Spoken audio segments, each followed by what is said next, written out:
ಚಿಮ್ಮರಿ.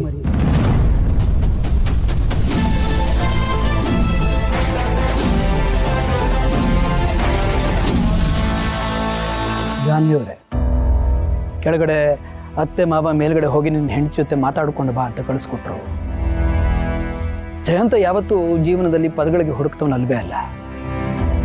ಆದರೆ ಇವತ್ತು ನೋಡಿ, ನಿಮ್ಮ ಮುಂದೆ ಮೂಕ ವಿಸ್ಮಿತನಾಗಿ ನಿಂತಿದ್ದೀನಿ. ಇನ್ನು ನಮ್ಮಿಬ್ಬರ ಮಧ್ಯೆ ಮಾತಾಡೋಕೆ ಏನು ಉಳಿದಿಲ್ಲ ಅಂತ ನಿಮಗೆ ಅನ್ನಿಸ್ಬಹುದು. ಆದರೆ ನನ್ನಿಂದ ತಪ್ಪಾಗಿದೆ ಚಿನ್ನುಮರಿ. ನಾನು ನಿಮಗೆ ತುಂಬ ಕಷ್ಟ ಕೊಟ್ಟಿದ್ದೀನಿ. ನೀವು ಅದರಿಂದ ತುಂಬ ನೋವು ಅನುಭವಿಸಿದ್ದೀರಾ. ಇದೆಲ್ಲ ನನಗೆ ಅರಿವಾಗಿದೆ. ನನ್ನ ಎಲ್ಲ ತಪ್ಪುಗಳನ್ನ ನೀವು ಕ್ಷಮಿಸಿದ್ದೀರಾ ಅಂತ ನೀವು ಒಂದೇ ಒಂದ್ಸಲಿ ಹೇಳಬೇಕು ಚಿನ್ನಮರಿ.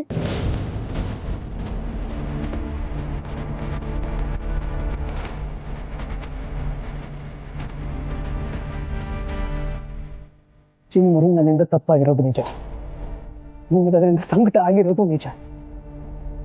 ಆದರೆ ನಿಮ್ಮ ಹತ್ರ ಒಂದೇ ಒಂದ್ಸಲಿ ಕ್ಷಮೆ ಕೇಳಬೇಕು ಅಂತ ಎಷ್ಟೋ ಸಲ ನಾನು ಪ್ರಯತ್ನ ಪಟ್ಟೆ. ಪ್ರತಿ ಸಲ ನಾನು ನಿಮ್ಮ ಜೊತೆ ಮಾತಾಡಬೇಕು ಅಂತ ಹಾತೊರೆದು ಬಂದಾಗ ಏನೋ ಒಂದು ನಡೆದು ಹೋಗುದು. ಒಟ್ಟಿನಲ್ಲಿ ನಿಮ್ಮ ಜೊತೆ ಮಾತಾಡೋಕ್ಕಾಗಲೇ ಇಲ್ಲ.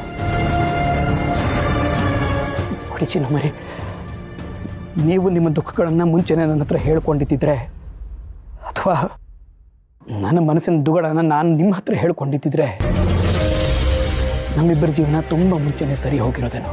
ಆದರೆ ಹಾಗಾಗಲಿಲ್ಲ. ನೋಡಿ, ಈ ಮಧ್ಯೆ ನನ್ನ ಜೀವನದಲ್ಲಿ ಏನೇನು ನಡೆದು ಹೋಗಿದೆ ನಿಮಗೆ ಗೊತ್ತಿದೆಯೋ ಇಲ್ವೋ ನನಗೆ ಗೊತ್ತಿಲ್ಲ. ಆದರೆ ನಾನು ನೀವು ಅಂದ್ಕೊಂಡಷ್ಟು ಕ್ರೂರಿಯಲ್ಲ. ಸನ್ನಿವೇಶ ನನ್ನನ್ನು ತಪ್ಪಿತಸ್ಥನ ಸ್ಥಾನದಲ್ಲಿ ನಿಲ್ಲಿಸಿದೆ ನಿಜ. ಆದರೆ ನಿಮಗೆ ಕಷ್ಟ ಕೊಡಬೇಕು ಅಂತ ನಾನು ಯಾವತ್ತೂ ಜೀವನ ಮಾಡಿಲ್ಲ. ನೋಡಿ, ನಿಮ್ಮ ತಂದೆ ತಾಯಿ, ಅಕ್ಕ, ಅಣ್ಣಂದ್ರು ಎಲ್ಲ ಇವತ್ತು ನೀವು ಬದುಕಿದ್ದೀರಾ ಅಂತ ಎಷ್ಟು ಸಂತೋಷ ಪಡ್ತಾ ಇದ್ದಾರಲ್ವಾ?